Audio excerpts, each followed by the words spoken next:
श्री स्वामी समर्थ. स्वागत आहे तुमचं स्वामीनिष्ठा या आपल्या यूट्यूब चॅनलवर. स्वामी कृपेने तुमचा आजचा दिवस शुभ जावं व तुमच्या मनातील सर्व चांगल्या इच्छा पूर्ण होवोत हीच स्वामींचरणी प्रार्थना करते आणि आजच्या या व्हिडिओला सुरुवात करते. 21 जुलै या दिवशी गुरुपौर्णिमा आहे. तर बघा 20 जुलै 2024 रोजी संध्याकाळी 5:59 ही तिथी सुरू होणार आहे आणि 21 जुलै 2024 रोजी दुपारी 3:46 ही तिथी समाप्त होणार आहे. प्रत्येकास हे माहीत आहे की या विश्वात जन्म घेणाऱ्याला परमेश्वराचे सानिध्य लाभण्यासाठी श्री गुरूंचे चरण धरावे लागतात. आपण सर्व सेवेकरी भाग्यवान आहोत की आपले गुरुपद हे साक्षात परब्रह्माने घेतलेले आहे. अशा या परब्रह्म भगवान श्री स्वामी समर्थ महाराजांचे पूजन करून आपल्या भावी आयुष्यात मार्गदर्शन करण्याची विनंती त्यांना करण्याचा हा दिवस. गुरुपौर्णिमेच्या दिवशी शिष्य आपल्या गुरूंवरील श्रद्धा व्यक्त करतात. हिंदू पंचांगानुसार गुरुपौर्णिमा हा सण दरवर्षी आषाढ महिन्यातील पौर्णिमेला साजरा केला जातो. या दिवशी गुरुपूजा विधिवत केली जाते. गुरुपौर्णिमेला व्यास पौर्णिमा असेही म्हणतात. सोप्या शब्दात सांगायचे तर गुरु ही अशी व्यक्ती आहे जी ज्ञानाची गंगा वाहते आणि आपले जीवन अंधारातून प्रकाशाकडे घेऊन जाते. संपूर्ण भारतात हा सण मोठ्या भक्तिभावाने साजरा केला जातो. त्याचप्रमाणे स्वामी केंद्रामध्ये सुद्धा गुरुपौर्णिमेचा उत्सव मोठा असतो. तर या गुरुपौर्णिमेला आपल्या स्वामींना गुरुपद दिले जाते. जर तुमच्या जवळपास कोठेही आपले स्वामी केंद्र असेल तर अवश्य तेथे जाऊन तुम्ही स्वामींना गुरुपद देऊ शकता. जर तुम्हाला स्वामी केंद्रात जाऊन श्री स्वामींना गुरुपद देणे जमत नसेल तर तुम्ही घरामध्ये सुद्धा स्वामींना गुरुपद देऊ शकता. तर मित्रांनो, आपण प्रथम जाणून घेऊया की श्री स्वामींना गुरुपद का द्यावे. तर बघा, प्रत्येक जण आयुष्यात गुरु करत असतात. आपण जन्मल्यापासून आपले आई वडील हे आपले गुरु असतात.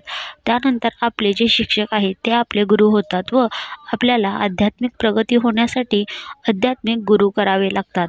तर देवांमध्ये गुरुपद हे श्री फक्त गुरुदेव दत्त महाराजांना दिलेले आहे आणि आपले श्री स्वामी समर्थ महाराज हे दत्तगुरूंचेच अवतार आहेत. तर स्वामींना गुरुपद दिल्याने काय होते, तर आपण प्रत्येक जण आपली काही ना काही अडचण घेऊन श्री स्वामी समर्थ महाराजांची सेवा पूजा करत असतो. प्रत्येक वेळी स्वामींना आपण काही ना काही मागत असतो. तर आपण कधी ना कधी त्यांच्याबद्दल कृतज्ञता व्यक्त केलीच पाहिजे. तर खरं तर गुरुपौर्णिमा हा दिवस म्हणजे गुरूंच्या विषयी कृतज्ञता व्यक्त करण्याचा दिवस होय. आपण श्री स्वामी समर्थ महाराजांना गुरुपद दिल्याने आपल्या आयुष्यातील घडणाऱ्या प्रत्येक घटनेला स्वामी स्वतः हजर असतात व जो काही वाईट काळ असेल, दुःखाचा काळ असेल तो ते तरुण नेतात. ते नेहमी आपल्याला सोबत नेतात.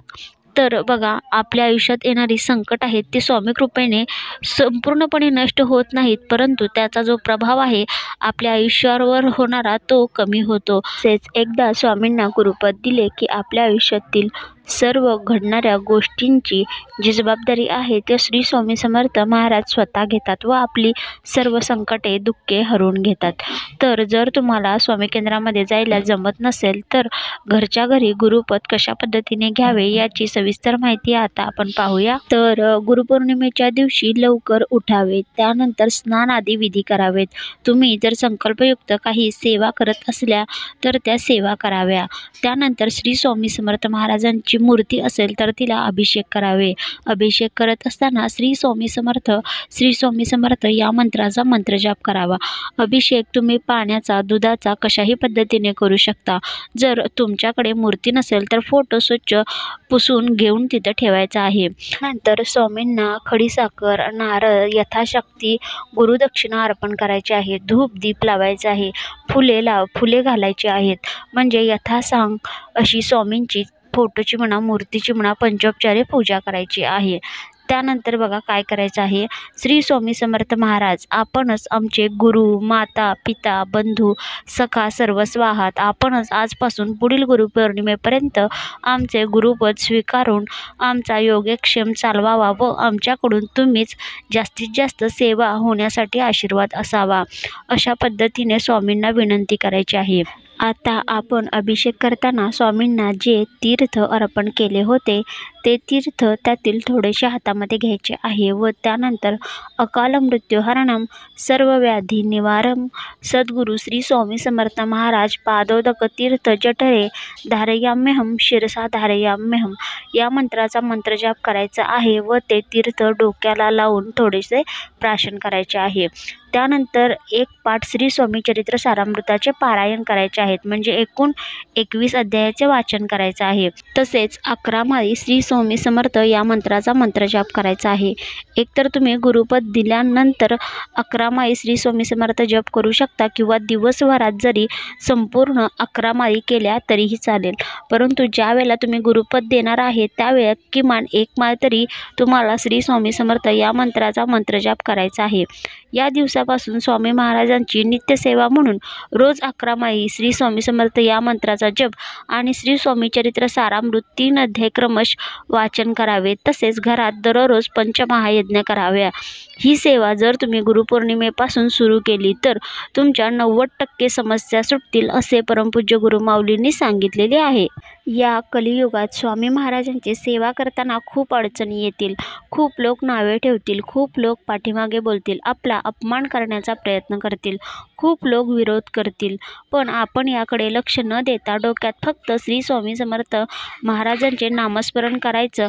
आपण फक्त प्रामाणिक राहायचं आणि सेवा करायची।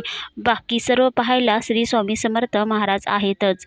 जो केंद्रात येतो त्याला स्वामी काय आहे हे हळूहळू नक्की कळते।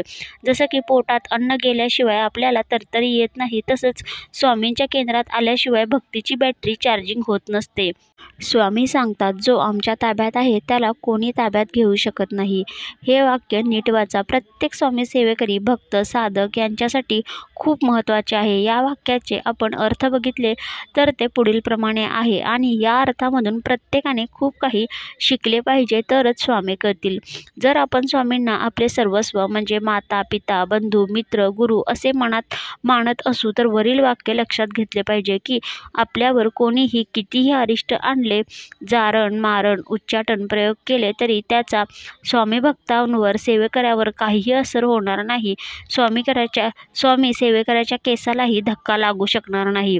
दुसरी आणि सर्वात महत्त्वाची गोष्ट ती म्हणजे जर आपण एकीकडे स्वामींना सर्वस्व अर्पण केले, स्वामींना गुरु केले आणि दुसरीकडे आपण बाबा बुवा तांत्रिक मांत्रिक ज्योतिष यांच्याकडे जातो, तसेच स्वामींना एकीकडे गुरु मानतो आणि दुसरीकडे इतर देवांना पण नवस सावस करत बसलो तर एक लक्षात घ्या, एकदा का आपला ताबा स्वामींनी घेतला की दुसरी कोणतीही देवता आपला ताबा घेऊ शकत नाही।